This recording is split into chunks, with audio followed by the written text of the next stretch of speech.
नमस्कार, स्वागत आपका के हरियाणा पे। मैं हूं आपके साथ रमेश जाखड़। लगातार बीमा क्लेम और खराब फसल के मुआवजा से संबंधित जानकारियां जो है वो मैं आप तक पहुंचा रहा हूं, लेकिन इसमें कहीं ना कहीं सरकार का भी एक तरह से हम फॉल्ट कह सकते हैं, लेट लतीफ़ी हम कह सकते हैं कि सरकार भी लगातार कर रही है। हालांकि कुछ लोगों का आरोप है कि प्रशासन जो है वो सरकार तक डेटा जो है वो जल्दी नहीं मुहैया करवाता, लेकिन आपको मैं बता दूं कि जो फसली मुआवजा है, जो रेवेन्यू डिपार्टमेंट की ओर से जो लिस्ट जानी होती है वो कब की जा चुकी है और 2019 का और 21 का मुआवजा किसानों को मिल भी चुका है, लेकिन 2020 का नहीं मिला है और 21 का जो मिला है वो बिल्कुल ही तुच्छ सा मिला है। तो ऐसे में सरकार की आंखें खोलने के लिए किसान एकता के द्वारा, भारतीय किसान एकता या भारतीय किसान यूनियन के द्वारा जो है वो एक धरना लगाया गया था पिछले दिनों।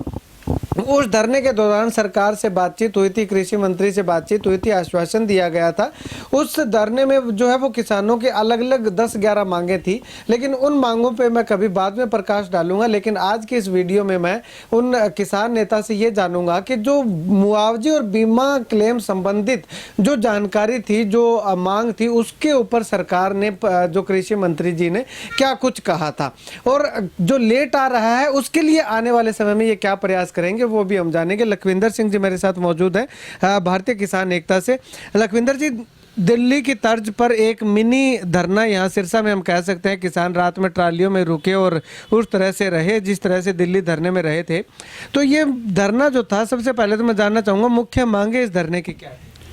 देखो, जो मुख्य मांग तो मुआवजे की थी, उसके साथ 11-12 मांगे जो और थी हमारी, जो हमारे केस पेंडिंग रह गए थे आंदोलन दौरान, उसकी मांग थी। बिजली की मांग थी, बिजली के जो कनेक्शनों की मांग, पानी की व्यवस्था को ठीक करने की, आवारा पशुओं का समाधान की, जो बुढ़ापा पेंशन कटी उसकी, और जो भ्रष्टाचार है दफ्तरों में उसकी, बहुत सारी मांगें थी जो उनको लेकर किया था। लेकिन आपने भी बोला, अभी मुख्य मांग जो है जो हमारी मुआवजे की थी, क्योंकि किसान डीएपी और यूरिया के टाइम लाइनों में लगे थे और उस समय वो भी मांग हमने रखी थी उसके प्रबंधन के लिए भी, जितनी हमारी डिमांड है उस हिसाब से पहले ही उसका प्रबंध किया जाए ताकि किसान जो है परेशान ना हो।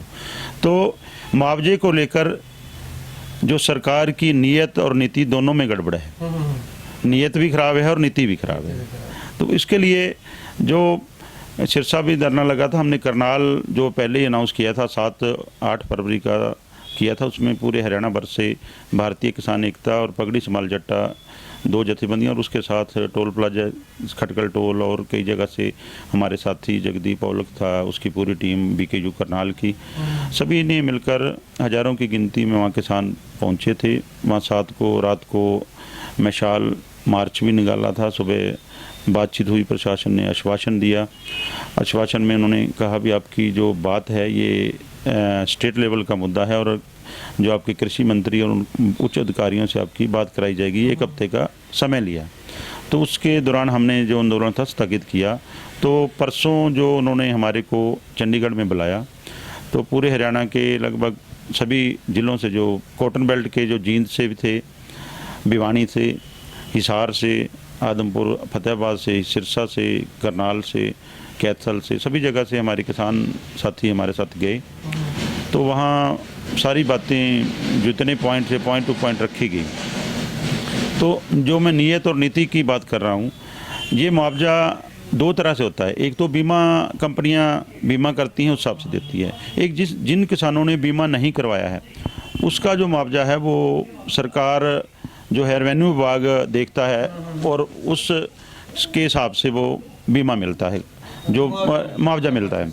हाँ, तो जो बीमा कंपनियां हैं, बीमा कंपनी में जब उनका जो एवरेज लेती हैं, उपज की एवरेज लेकर उसकी जो उनके लड़के लगे होते हैं वो देखते हैं, वजन करते हैं, जब चिन्हित करके जगह उस पर करते हैं। उसकी प्रक्रिया भी इतनी बढ़िया नहीं है, क्योंकि उसमें सभी विभाग होने चाहिए। उसमें किसान भी साथ होना चाहिए, रेवेन्यू विभाग भी होना चाहिए, एक एग्रीकल्चर विभाग भी होना चाहिए, सभी साथ मिलकर करें तो उसके पारदर्शिता से काम हो। और अलग अलग भी काम नहीं करना पड़ेगा, फिर उनको अलग अलग से रिपोर्ट भी नहीं। बिल्कुल बिल्कुल, वो काम नहीं हो रहा है। और जब अब गुलाबी सुंडी और बेमौसमी बरसात की मार हुई, कई किसानों ने जिन्होंने जो नहीं कराया था, बीमा नहीं कराया था, उसके लिए जो गिरदावरी हुई, उसकी प्रक्रिया में हम भी, आप भी खेतों में रहे, हम भी खेतों में रहे। हमने 90 से 100 गाँवों के करीब मैं खुद गया हूँ, वीडियो मेरे पास उपलब्ध हैं, जहाँ बहुत ज़्यादा नुकसान था। और जितनी फसल देखते थे, जो भी टिंडा खोलते थे, वो सुंडी उसके अंदर थी, वो उपज नहीं हुई।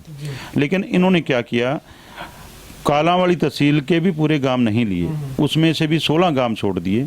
बाकी गांव में जो है 70,000 एकड़ के करीब जो है उन्होंने जो खराबा है वो लिया, जो 51 से 75% में। जो उससे नीचे लिया वो 2020 एकड़ लिए 34 से 50% में। और जो 100% में लिए सिर्फ 67 एकड़ लिए। और मैंने कई गांव ऐसे देखे हैं जिन्होंने 100% में बहुत ज़्यादा हुआ था। और सबसे बड़ी नियत की बात करें तो मुआवजे के लिए इन्होंने अनाउंस किया था 15,000 का, वो आपके चैनलों में भी चला, सभी जगह चला। लेकिन ये जो मुआवजा आया है 12,000 के हिसाब से आया है, जो और 12,000 के हिसाब से भी पूरा 100% तो 67 एकड़ का ही है। हाँ, मैं वो कह रहा हूँ, जो 51 से 75% है, जिसमें लॉस गिनते हैं, उसमें मिलते हैं 9500 रुपये। और उससे नीचे मिलते हैं 34 से 50 वाले को मिलते हैं 7,000। और जो 75 से 100 में 12,000। लेकिन आप देखो भी जो मैक्सिमम मुआवजा है ये 74,664 एकड़ का, वो आया 9500 के हिसाब से। तो ये एक बहुत बड़ा किसान के साथ वो एक धोखा है। अब सर मैं यहाँ पे एक बात और जानना चाहूँगा। अब सरकार कहती है कि हमने तुरंत मुआवजा देने का काम किया है। 2021 बाद में आता है, 2021 का 74.86 करोड़ रुपए था, वो तुरंत दे दिया गया।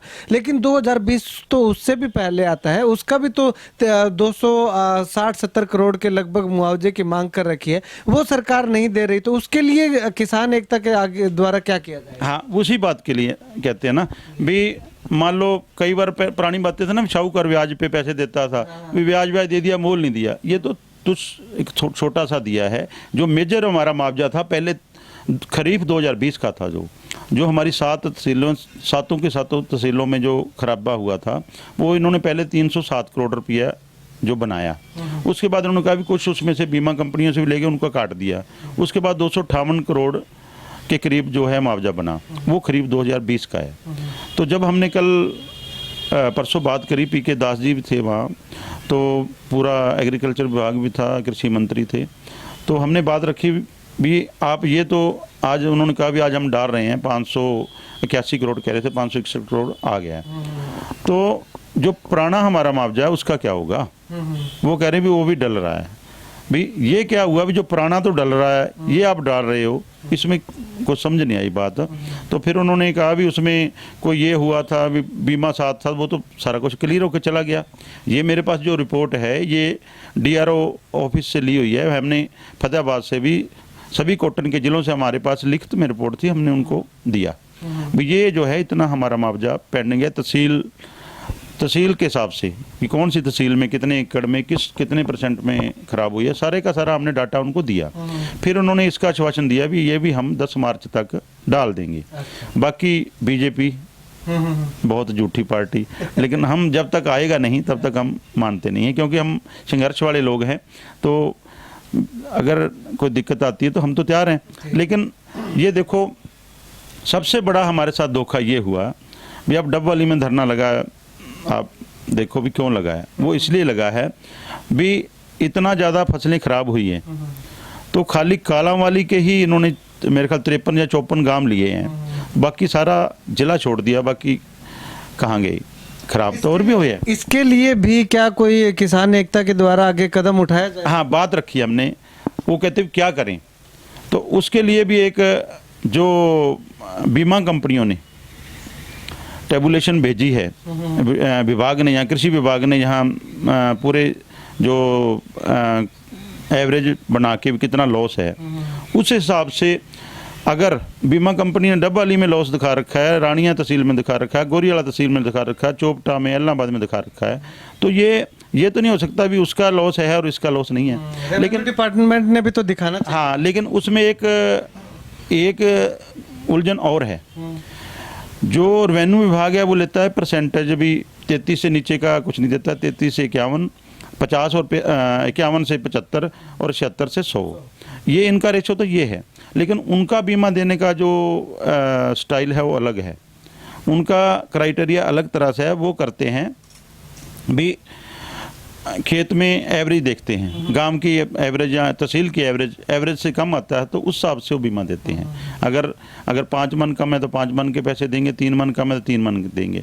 उसमें जो प्रक्रिया है जब जो आपको मैंने पहले बताई है भी, वो उनका जो एवरेज निकालने का पैमाना है वो इतना कोई फेयर नहीं है भी।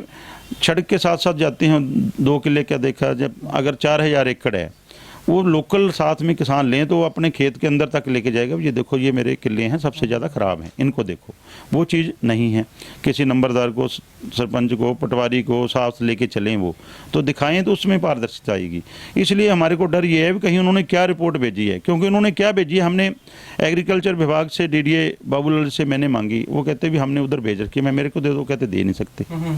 तो अब उन्होंने क्या भेजी है, कहीं इस चक्कर में वो भी रगड़े जाएं, भी उधर ना देना पड़े, ये पारदर्शिता नहीं है।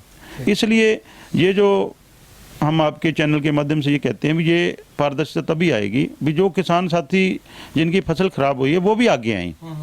हम लगे हुए हैं, उनके साथ हैं, उनकी आवाज़ उठा रहे हैं, लेकिन उनको भी आगे आके अपना बताना चाहिए मेरी इतनी फसल खराब हुई, इतने मन हुई है, वो भी आएँ तो वो हमारे साथ चलें, हम मिलकर लड़ाई लड़ें।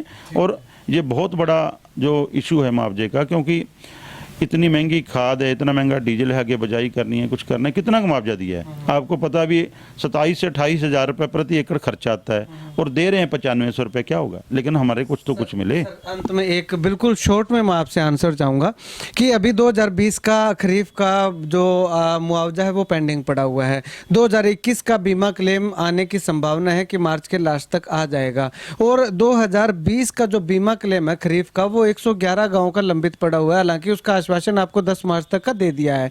तो ये अगर पूरा नहीं होता है तो आपकी यूनियन जो है वो किसानों के हित के लिए आगे क्या बड़ा कदम उठाए? देखो 2 पॉइंट रह गए इसमें।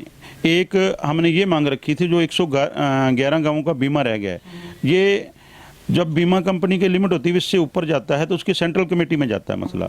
हमने अधिकारियों को ये कहा भी उसकी एक डेट जो है लास्ट डेट रखनी चाहिए, उनको टाइम बाउंड करो भी इतने दिन तक, इतनी जो टाइम तक आपने वो मुआवजा रिलीज करना है भी, ये सेंट्रल कमेटी इससे ज़्यादा रोक नहीं सकती। और एक सुझाव हमने बहुत बढ़िया दिया उनको भी, आप इतने करोड़ों रुपए किसान को मुआवजा दे रहे हो तो आप इससे अच्छा ये है आप किसान का जो बीमा है उसका प्रीमियम सरकार दे, सारे का सारा प्रीमियम सरकार दे, जिससे कि सारे खेतों का बीमा हो जाए, हर फसल का हो जाए। तो उसमें इन्होंने हमारे से जो हाँ भरी है भी 5 एकड़ वाले किसान का बीमा है जो अगले आने वाले टाइम में सरकार की तरफ से प्रीमियम दिया जाएगा। ये तो ऐसा होगा कि सरकार को सिर्फ 1500 रुपये प्रति एकड़ देना पड़ेगा, ना 9500 देना पड़ेगा, ना 15,000। हाँ भी सरकार भी फायदे में रहेगी, किसान भी फायदे में रहेगा। लेकिन उसके लिए फिर दोबारा से उसी बात पे भी, क्योंकि बड़े बड़े पूंजीपतियों की कंपनियां हैं, उनके लिए पारदर्शिता लाने के लिए जब इसका